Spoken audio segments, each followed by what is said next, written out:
এখন আমরা সকলে শৃঙ্খলভাবে তিনি অত্যন্ত মূল্যায়ন করে লুফে নেন, অথচ মাদ্রাসার স্বার্থ শান্তি শৃঙ্খলার পক্ষের যে কোনো মত আমাদের এই প্রেক্ষাপটের জন্য এই ক্যাম্পাসের পরিবেশ নষ্ট হওয়ার জন্য পালন করে থাকে তার দায়িত্বে গাফিলতি এবং ব্যর্থতার জন্যই। বিগত 26শে জুলাই যখন ডিসি করা হলো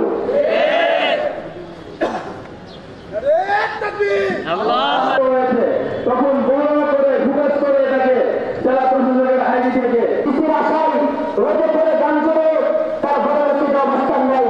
কিন্তু যার আশায় আমরা বসে থাকি, যার কাছে আমাদের পরিষ্কৃতা, যাকে ছাত্ররা মানতে রাখে না, যার বিপক্ষে ছাত্র জমা দিতে দেওয়া হয়েছে, কিন্তু ছাত্ররা রক্তে রঞ্জিত হয়েছে, ছাত্রদের পক্ষে কোনো বিবৃতি দেওয়া হয় নাই। আমরা এখান থেকে ঘোষণা করতে চাই, আমরা ডিসির প্রত্যাহার চাই, ডিসির প্রত্যাহার চাই। দীর্ঘ সময় যাবৎ এখানে অবস্থান করতেছ। কিছুক্ষণের মধ্যেই আমাদের চট্টগ্রামের যে প্রোগ্রাম